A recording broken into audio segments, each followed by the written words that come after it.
అందరికీ నమస్కారం అండి. ఈరోజు చెప్పే కథ పేరు చిగురించిన ప్రేమ. ఈ కథను రచించిన వారు ప్రసన్నలక్ష్మి గారు. ఇంకా కథలోకి వెళ్తే, మొదటి రాత్రి ఆ శోభనపు గదిలో మల్లెజాజులు కలగలిపి వెన్నెలపరుచుకున్నట్టుగా ఉంది పందిరి మంచం. దానికి తోడు మంచు కురుస్తున్నట్టుగా ఏసీ చల్లదనం, పూల పరిమళాలు గుప్పుమంటుంటే మొగలి అగరబత్తిలా నుంచి వస్తున్న ధూపం రింగు రింగులుగా గదంతా వెచ్చగా ఆవరిస్తుంది. ఓ బల్లెపై వెండిపాల గ్లాసుతో పాటు వెండి పళ్ళెంలో పంచదార చిలుకలు, స్వీట్స్, పళ్ళు, కిళ్ళి చక్కగా పేర్చబడి నోరూరిస్తున్నాయి, మత్తెక్కిస్తున్నాయి.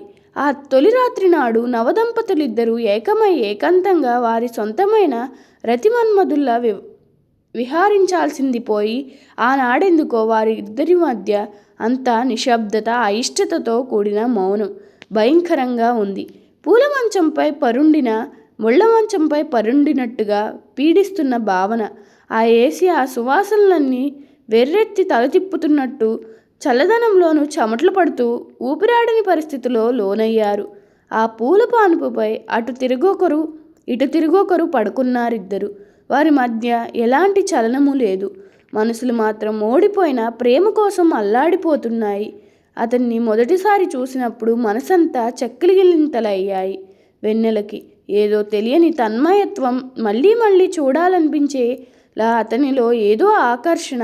అలాంటి అనుభూతికి లోనయ్యట్టు ఉందంటే అతని చేష్టలు ఆమెనలా కట్టిపడేస్తున్నాయి. వెన్నెల అతన్ని చూడగానే చిలిపిగా నవ్వాయి అతని కళ్ళు. చూపులతోనే పడేసే తుంట్రివాడు మరి. వెన్నెలని ఆకట్టుకోవడానికి ఎంతో సమయం పట్టలేదని అతనికి. సిగ్గుతో ఓరచూపులు చూస్తూ అతన్నే పరిశీలించేది. తానెక్కడికి వెళ్ళినా అతనలా అనుసరిస్తుంటే చాలా గర్వంగా ఉండేది. తనకి తెలుసు తానెంతో అందగత్తెనని.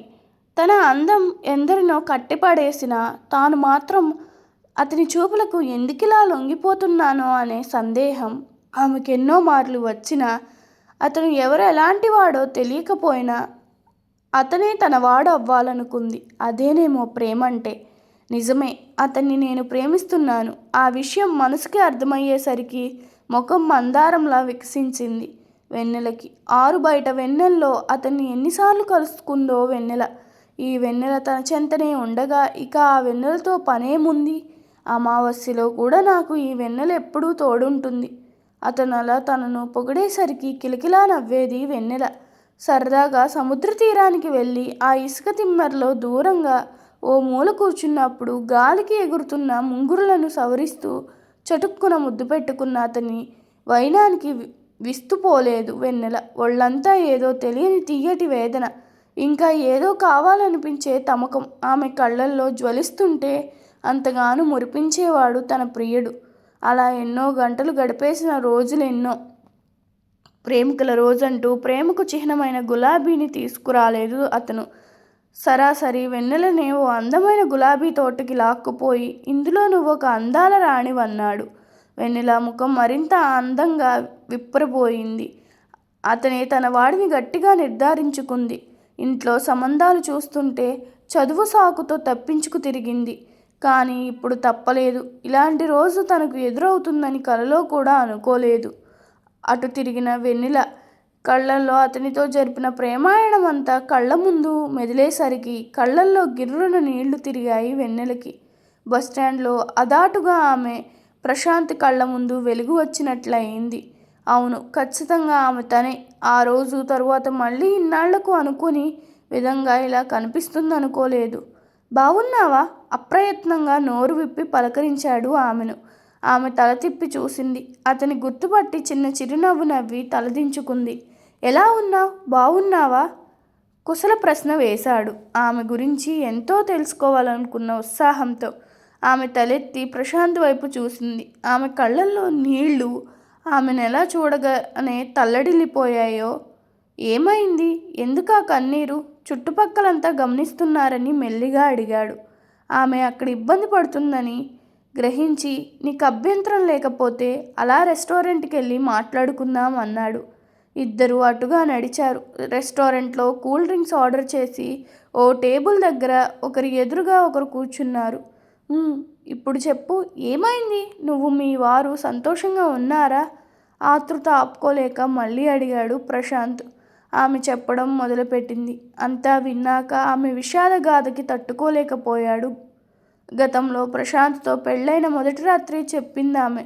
మరొకరితో తనకున్న ప్రేమ వ్యవహారం పెద్ద మనసు చేసుకుని ఆ పెళ్లి ఒక పీడకలలా మార్చిపోయి ఆ మర్నాడే ఆమె ప్రియుడికి అప్పచెప్పి వచ్చేశాడు. ఇన్నాళ్ళు వాళ్ళిద్దరూ సంతోషంగా ఉండి ఉంటారనుకున్నాడు. కానీ అతనికి ఎప్పుడో వేరొకరితో పెళ్ళైపోయి కూడా తనను ప్రేమ ఉచ్చులో పడేసి మోసం చేశాడని చెప్పింది. ఆనాడు జరిగిపోయిన ఆ తప్పుల్లో నేను కూడా ఒక భాగమేనని. తప్పెవరిదో తెలియక ప్రశాంత్ మనసు కలుక్కుమంది. తొందరపడి ఆమె ప్రియుడికి అప్పచెప్పి ఉండకపోయి ఉంటే ఈనాడు ఆమెకి పరిస్థితి వచ్చి కాదేమో. ఇద్దరు రెస్టారెంట్ నుంచి ఎవరి దారిన వాళ్ళు బయటపడి బస్టాండ్కి వెళ్ళి నుంచున్నారు. ప్రశాంత్లో ఒకటే ఆలోచన, ఆదర్శవంతంగా ఆమెను మళ్ళీ తానే చేరదీసి ఆమెకు భర్తగా కొనసాగాలని. కానీ ఏమైంది? తల్లి ససేమేరా కాదంది.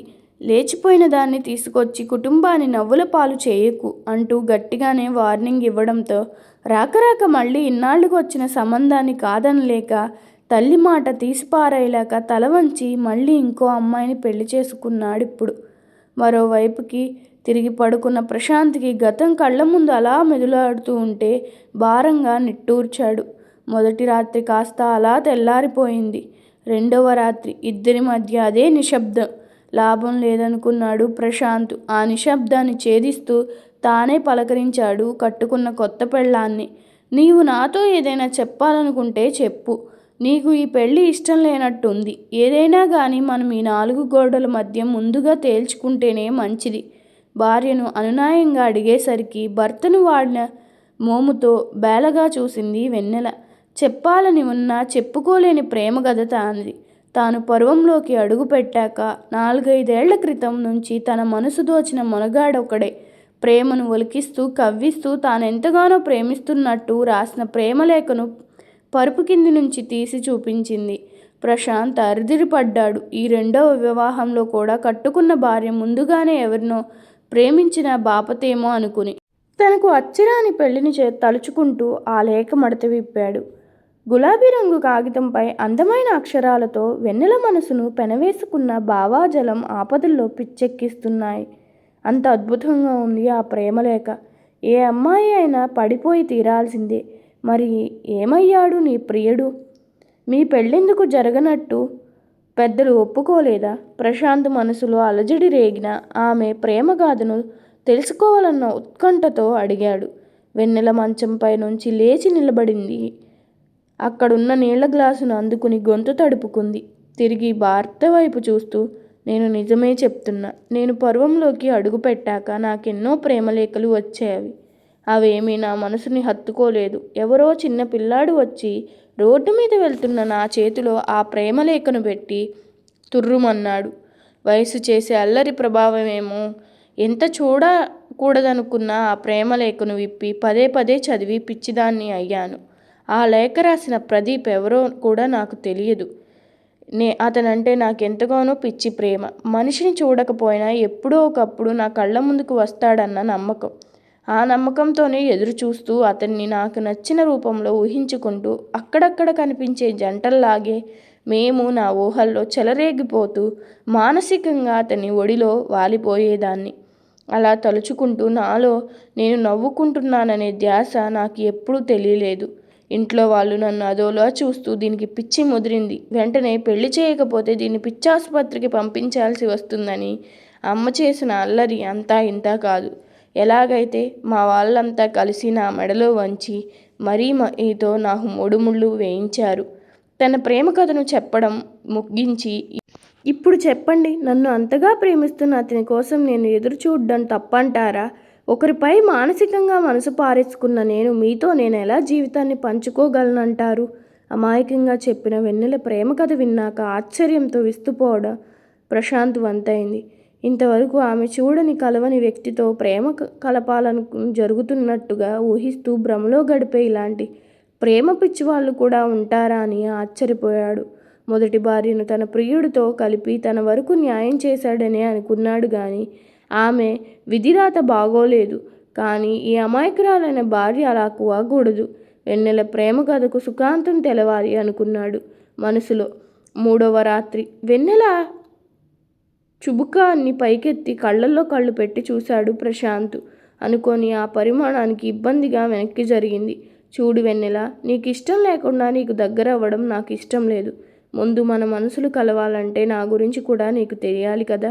భార్య తన గురించి కూడా తెలుసుకోవాలనుకునే ఆలోచన ఆమెలో రేకెత్తించాడు ప్రశాంత్.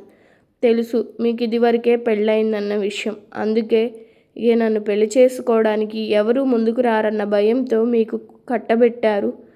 విరక్తిగా అంటున్న ఆమె మాటల్లో తన ఊహసుందరుడు ఉండాల్సిన తన పక్కన రెండో పెళ్ళైన అతను భర్తగా రావడం అసలు జీర్ణించుకోలేనట్టుగా ఉంది. ప్రశాంత్ చిన్న నవ్వు నవ్వాడు. అవును, అప్పుడు జరిగిన ఆ సైడ్లంతా ఓ పీడకలలు కాబట్టే ఇప్పుడు మనకి ఈ విధంగా పెళ్లి జరిగింది. అన్నిటికీ ఆ దేవుడు ఉంటూ ఉన్నాడు. అందుకేనేమో కాలేజీలో చదువుకునే ఆ రోజుల్లో ప్రేమలేఖ రాయాలనిపించి సరదాగా రాసుకుని ఉంచుకున్నా. ఆ కాగితం పుస్తకం నుంచి పడిపోయి గాలికేటో ఎగిరిపోతే దాన్ని ఓ ఆకతాయి పిల్లాడు చేతుల మీదుగా నీకు చేరిందన్న విషయం నిన్ననే తెలిసినా వెంటనే నీకు చెప్పలేదు. చెప్పినా వినే స్థితిలో నువ్వు లేవని భర్త ప్రశాంత్ నోటంప వచ్చిన ఆ మాటలు వింటూనే ఒక్కసారిగా ఆనందం పట్టలేక అరిచినంత పని చేసింది వెన్నెల. భర్త మెడ చుట్టూ చేతులు వేసి కళ్ళల్లో కళ్ళు పెట్టి చూస్తూ, ఇంతకాలం నన్ను ప్రేమలోకంలోకి తీసుకుపోయి దోబూచులాడింది మీరన్నమాట.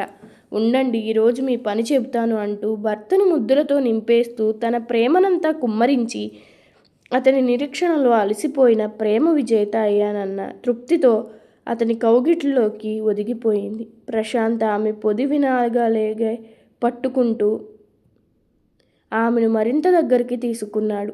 రచయిత తాను రాసే కథల్లోని పాత్రల్ని తనకు నచ్చినట్టుగా మలుపు తిప్పుతూ కథ నడిపిస్తాడు. ఈ వివాహ బంధంలో తామిద్దరూ పాత్రలైనందుకు ఆ ప్రేమ కథ సుఖాంతం చేసి ఈసారైనా ఆదర్శంగా నిలవాలనుకున్నాడు. అందుకే ఆ ప్రేమ లేఖ రాసింది తాను కాకపోయినా ఆ లేఖను తానే రాశానని తీసుకొచ్చిన చిన్న కొసర మెరుపుతో ఆమె కథను సుఖాంతం చేశాడు. స్వతహాగా రచయిత అయిన ప్రశాంత్ ఈ కథనే పెద్ద నవలగా రాయాలన్న ఆలోచనకు వచ్చాడు. కొన్ని శృంగార కథలకు మాత్రమే తాను వాడే కలం పేరు. వెన్నెలకు ప్రేమలేఖ రాసిన అతని పేరు యాదృచ్ఛికంగా ఒక్కటే కావడం వలనేమో ఒకంత చాలా స్పీడ్గా మెదడు పనిచేసినందునే చెప్పుకోవాలి. తాను రాయబోయే నవలను మంచి శృంగార రసభరితంగా ప్రదీప్ అనే కలం పేరుతో రాయాలనుకున్నాడు. ఆమె ఊహల్లోని ప్రియుడిగా భార్యను ప్రేమిస్తూ ఆమెతోనే భర్తగా సంసారం జీవితం కూడా కొనసాగించాలనుకున్నాడు. ఎంతో ప్రేమగా భార్య వెన్నెల కౌగిట్లో తను కరిగిపోతూ. కథ మీకు నచ్చినట్లయితే నా ఛానల్ను సబ్స్క్రైబ్ చేసుకోండి. అలాగే మీ అభిప్రాయాన్ని కామెంట్ రూపంలో తెలపండి. ధన్యవాదములు.